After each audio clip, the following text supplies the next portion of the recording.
Halo semuanya, di sini saya dan kelompok saya akan mempresentasikan tugas Construction Time and Cost Management yang ketiga. Nah, untuk timnya itu sendiri saya akan memperkenalkan. Yang pertama ada saya, Riri Permatasari.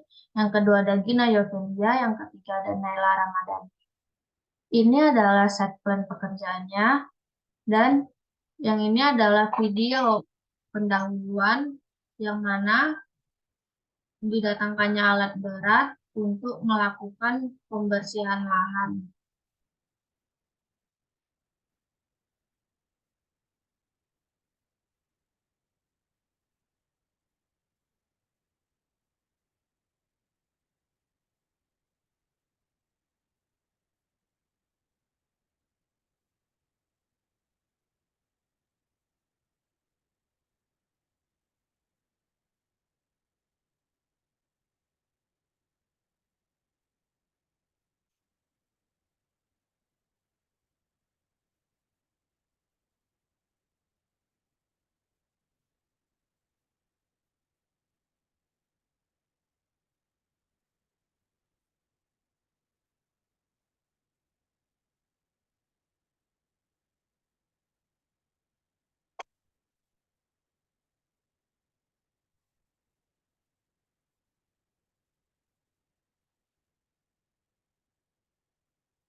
Baiklah, kita akan masuk ke pekerjaan elemen utamanya, yaitu yang pertama ada pekerjaan kolom.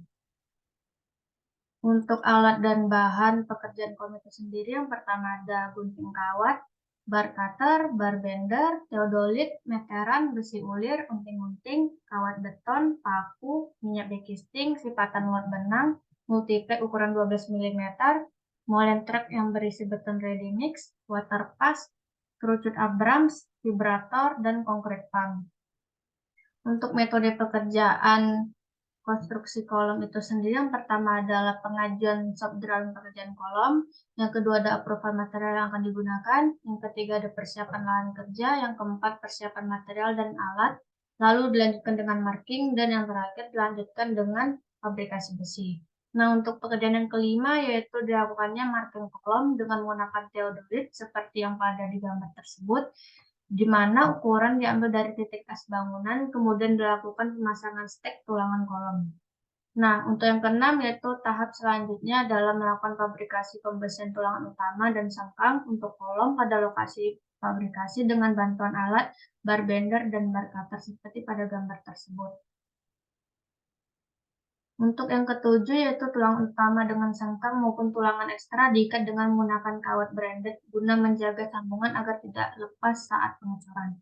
Nah, yang kedelapan yaitu dilakukannya pemasangan tulangan tis. Yang kesembilan, setelah fabrikasi kolom selesai, kemudian diangkut ke titik lokasi yang telah ditentukan. Yang kesepuluh, membuat tanda untuk sepatu kolom berdasarkan pada ukuran kolom yang telah direncanakan dengan menarik benang yang dibasahi dengan cat. Nah, yang ke-11 ini memasang sepatu kolom. Seperti yang kita lihat pada gambar, sepatu kolom tersebut terletak pada gambar yang dilingkari. Di gambar tersebut terdapat ada 3 sepatu kolom yang terlihat. Nah, untuk pekerjaan selanjutnya itu memasang panel cetakan atau backcasting yang sudah dilapisi minyak backcasting. Pekerjaan ke-13 yaitu memasang klem kolom berdasarkan rencana. Ke-14 yaitu cek kekuatan dan pelurusan kolom. Lalu bersihkan area kolom untuk dilanjutkan pengecoran. Yang ke-10, siapkan concrete pump untuk pekerjaan pengecoran dan beton ready mix. Sebelum itu dilakukannya uji selam terlebih dahulu. Setelah nilai uji selam sudah keluar dan memenuhi persyaratan, beton ready mix siap dituangkan ke dalam concrete pump dan diarahkan ke kolom yang akan dicor. Berikut adalah gambar penuangan beton ready mix menggunakan concrete pump ke kolom. Setelah dituangkannya beton ready mix ke kolom, lalu dilanjutkannya pemadatan beton dengan menggunakan konkrit vibrator agar tidak terjadi adanya terdapat rongga-rongga udara. Selanjutnya kita masuk ke pekerjaan balok. Untuk pekerjaan balok itu sendiri, alat dan bahan pekerjaan balok ada gunting kawat, bar cutter, bar bender, teodolit, meteran, besi ulir, unting-unting, kawat beton, paku, minyak baking, sipatan lot benang, multiplek ukuran 12 mm, scaffolding, water pass, kerucut Abrams, vibrator, concrete pump, dan yang terakhir ada molding truck yang berisi beton ready mix. Kita masuk ke metode pekerjaan balok. Yang pertama yaitu pengajuan shop drawing pekerjaan balok. Yang kedua ada approval material yang akan digunakan. Yang ketiga persiapan lahan kerja. Yang keempat persiapan material, alat, dan dilakukannya marking, lalu dilanjutkan dengan fabrikasi besi. Nah, yang kelima itu selanjutnya digelar triplek pada bagian atas plat lantai untuk memproteksi lantai dari strek akibat pemasangan scaffolding. Selanjutnya dilakukannya pemasangan scaffolding untuk balok. Nah, yang keenam itu selanjutnya dilakukannya pemasangan balok, backcasting balok, kemudian permukaan multiplek dilapisi dengan minyak backcasting agar pada saat pembongkaran backcasting beton tidak menempel pada backcasting. Yang ketujuh yaitu dilakukannya pemasangan backcasting bawah. Yang kedelapan, apabila elevasi backcasting bawah sudah sesuai, maka dilanjutkan dengan pemasangan backcasting samping. Nah, yang kesembilan ini yaitu pemasangan scaffolding untuk plat lantai dengan langkah-langkah yang sama dengan pemasangan scaffolding untuk balok. Berikut ini adalah gambar pemasangan scaffolding untuk balok dan plat lantai. Nah, yang ke-10 ini yaitu dilakukannya pemasangan backcasting lantai dengan menggunakan ukuran multiplek 12 mm. Yang ke-11 selanjutnya diletakkan plastik cereng pengganti beton backing per jarak 1,5 meter. Ke-12 kemudian dilakukan pengangkatan besi balok ke lokasi penempatan balok. Baiklah, kita masuk ke pekerjaan plat lantai, yang mana pekerjaan plat lantai ini berhubungan langsung dengan pekerjaan balok. Untuk material dan alatnya itu sama dengan pekerjaan balok, ada gunting kawat, bar cutter, bar bender, teodolit, meteran, besi ulir, unting-unting, kawat beton, paku, minyak baking, sipatan lot benang, multiplek ukuran 12 mm, scaffolding, water pass, kerucut Abrams, vibrator, concrete pump, dan molen truck yang berisi beton ready mix. Baiklah, kita masuk ke metode konstruksi pekerjaan plat lantai. Nah, yang pertama yaitu pembuatan dan pengajuan shop drawing pekerjaan plat lantai. Yang kedua ada profil material yang akan digunakan. Yang ketiga persiapan lahan kerja. Yang keempat persiapan material dan alat. Lalu dilanjutkan dengan marking. Setelah itu perakitan pembesian balok selesai. Pembesian plat dilakukan langsung di atas backcasting plat yang sudah siap. Yang keenam yaitu dilakukannya pemasangan scaffolding untuk plat lantai dengan langkah-langkah yang sama dengan pemasangan scaffolding untuk balok. Selanjutnya yang ketujuh dilakukannya pemasangan backcasting lantai dengan menggunakan multiplek ukuran 12 mm yang sudah dioleskan oleh minyak baking. Yang kedelapan yaitu pemasangan 2 lapis tulangan atas dan bawah dan dipasang dan diletakkan plastik chain atau pengganti beton backing per jarak 1,5 meter. Yang kesembilan pemasangan penumpu tulangan sesuai dengan standar yang telah diberikan konsultan struktur yang diikat dengan menggunakan kawat branded ke tulangan bawah plat. Yang ke-10 pemasangan besi atas dan ekstra tulangan yang diikat dengan kawat branded pada setiap silangan dan pada penumpu tulangan sesuai dengan shop drawing yang telah diajukan. Yang ke-11 untuk mendapatkan jarak tertentu antara tulangan bawah dan atas dipasang kaki ayam dan tulangan penyangga. Yang ke-12 selanjutnya dilakukan pembersihan lokasi untuk dilanjutkan dengan pekerjaan pengecoran. Sebelum dilakukannya pengecoran maka dilakukannya uji SLAM terlebih dahulu. Baiklah, berikut ini adalah metode konstruksi pekerjaan pengecoran plat lantai. Yang mana yang kita lihat di sini ada molen truck yang berisi beton ready mix, dan yang beras selanjutnya ada concrete pump. Ini untuk penyaluran ke plat lantainya yang akan dicor. Berikut ini adalah video penampakan pengecorannya. There we go. Pouring on off. Do I need to move it? Yeah.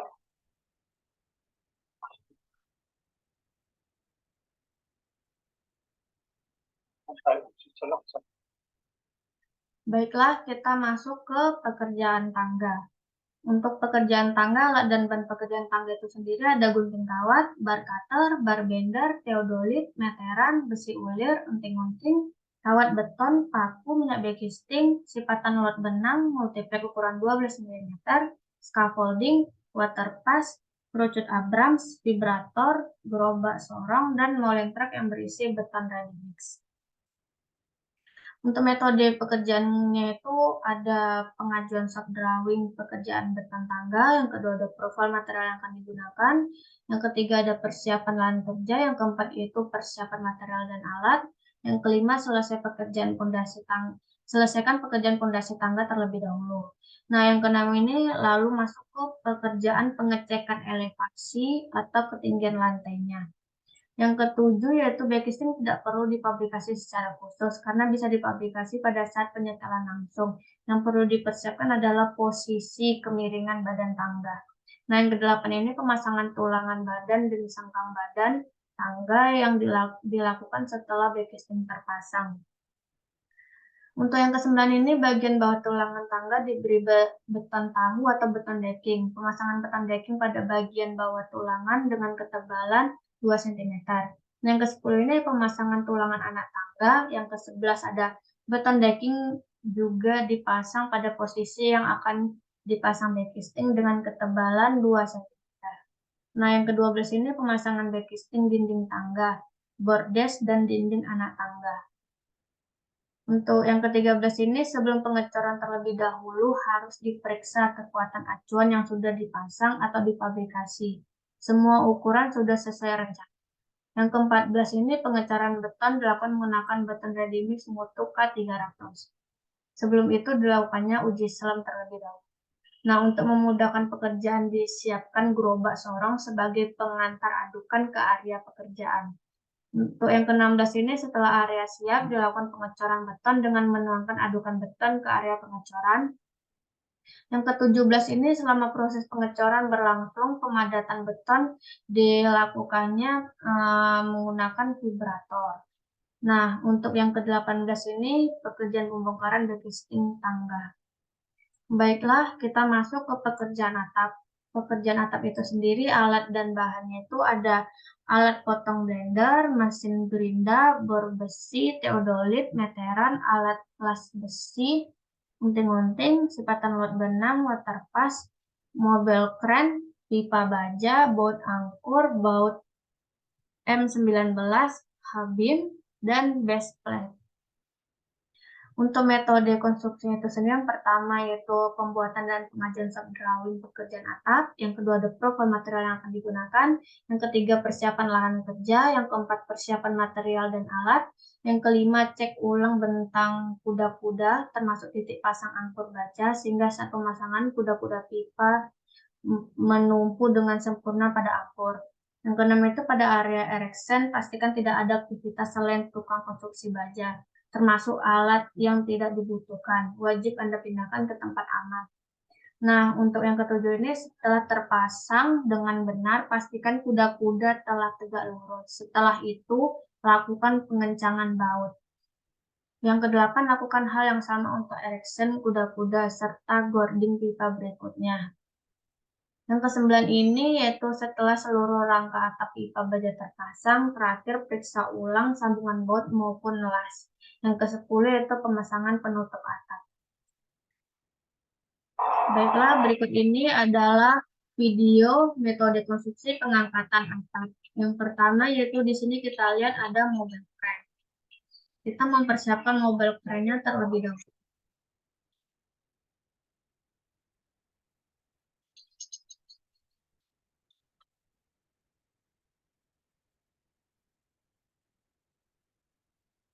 Pastikan letak mobil crane sesuai dengan tempat yang kita butuhkan agar terjangkau.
Dan di sini kita juga harus memastikan spesifikasi alat mobil kren yang akan kita gunakan sesuai dengan beban yang kita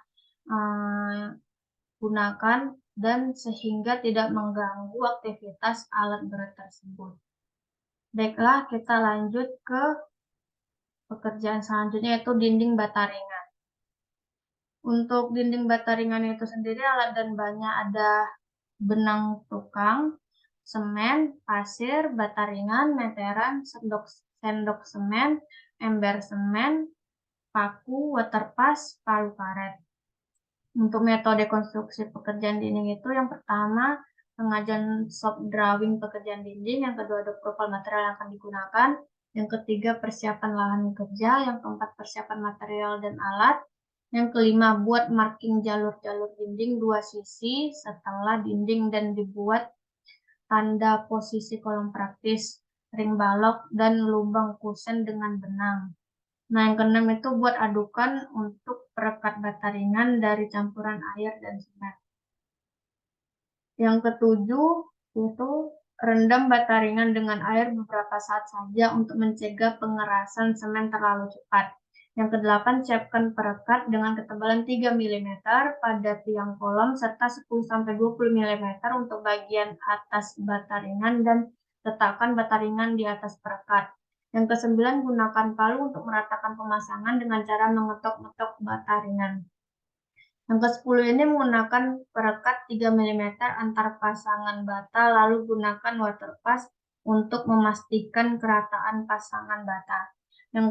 Yang ke-11, lakukan hal tersebut berulang-ulang hingga pemasangan dinding selesai. Baiklah, kita lanjut ke pekerjaan plafon. Untuk pekerjaan plafon itu sendiri, alat dan bahannya itu ada plafon gypsum ukuran 9 mm, rangka hollow, bor scrap, paper tape, meteran, tembakan paku, waterpas, paku tembak, screw, paku beton, scaffolding, theodolite, dempul gypsum. Baiklah, untuk metode konstruksinya itu yang pertama, mengukur spasi pemasangan rangka dan gantungan sesuai dengan spesifikasi teknis yang dianjurkan. Yang kedua, pengukuran tingkat plafon untuk disesuaikan komponen MF yang akan dipasangkan di atas plafon. Yang ketiga, pekerjaan pasang plafon pada plat lantai atau balok yang pertama dilakukan pasang tergantung rangka. Pasang penggantung rangka dengan menggunakan paku tembak. Nah, yang keempat ini bila pasangan pada bagian top atau tanpa plat lantai, maka gantungan dibuat pada rangka atap. Yang kelima, pengukuran kedataran penggantung diperlukan agar menghasilkan plafon yang tidak gelombang. Yang keenam, dilanjutkan dengan memasang rangka plafon. Yang ketujuh, dilakukan juga pengecekan kedataran posisi rangka dengan waterpas. Yang kedelapan, setiap rangka diikat dengan menggunakan screw 1/8 dengan menggunakan bor atau obeng. Yang kesembilan, jarak pemasangan tulang utama dan tulangan tumpuan harus sesuai spesifikasi. Yang ke-10, kemudian dilanjutkan dengan pemasangan gypsum dengan menggunakan screw 1/8 dan bor screw. Selanjutnya adalah pekerjaan menutup sambungan antar gypsum dengan paper tape atau kasa plafon untuk menghindari keretakan. Yang ke-12, lalu diamplas dan di-finishing dengan cat. Nah, untuk selanjutnya kita masuk ke pekerjaan lantai. Pekerjaan lantai ini sendiri alat dan bahannya ada keramik ukuran 30x30, waterpas, alat potong keramik, theodolite, meteran, tile space, sendok semen, palu karet, ember semen, benang, sipatan lot benang, semen, pasir, semen warna, karet nut keramik, roskam keramik, vakum keramik, sekop, paku. Nah, untuk metode konstruksinya itu membuat pembuatan dan pengajuan drawing pekerjaan lantai keramik, lalu approval material yang akan digunakan, yang ketiga persiapan lahan kerja, keempat persiapan material dan alat, yang kelima lantai dasarnya atau permukaan dibersihkan dari kotoran atau debu dan disiram terlebih dahulu sebelum ditebar adukan pasangan keramik. Nah, yang keenam ini rendam keramik terlebih dahulu dalam air hingga jenuh sebelum dipasang. Yang ketujuh, buat adukan untuk pasang keramik. Yang kedelapan, pasang benang untuk sumbangan Tumbangan mendapat pasangan permukaan keramik yang rata dan garis siar atau nut yang lurus. Nah, yang ke-9 ini buat kepalaan adukan dengan jarak 1 sampai 1,5 meter supaya adukan yang ditebar permukaannya yang rata atau flat. Yang ke-10, tebar adukan secara merata untuk menghindarkan terjadi rongga. Nah, yang ke-11 ini pasang keramik kepalan untuk tanda start awal pemasangan pada adukan yang sudah ditebar dengan perekat acian. Nah, yang ke-12 ini yaitu selipkan tail space untuk memberi jarak antar keramik. Yang selanjutnya itu yang ke-13, pada ketika pemasangan tekan keramik atau pukul dengan palu karet untuk mendapat permukaan lantai keramik yang rata. Ke-14, kemudian dilanjutkan pemasangan keramik lantai lainnya dengan contoh kepalaan pemasangan keramik yang telah dibuat. Yang ke-15, cek keratan permukaan pasangan lantai keramik dengan water pass. Yang ke-16, setelah pemasangan lantai keramik selesai, biarkan beberapa saat ketika untuk mengeluarkan udara yang ada dalam adukan pasangan lantai keramik. Yang ke-17, setelah itu dilanjutkan dengan pekerjaan perapian atau finish garis siar atau nut. Ke-18, pekerjaan terakhir yaitu pencucian permukaan lantai keramik dari kotoran. Nah, berikut ini kita akan masuk ke pekerjaan AHSP yang mana akan dijelaskan oleh teman saya sendiri.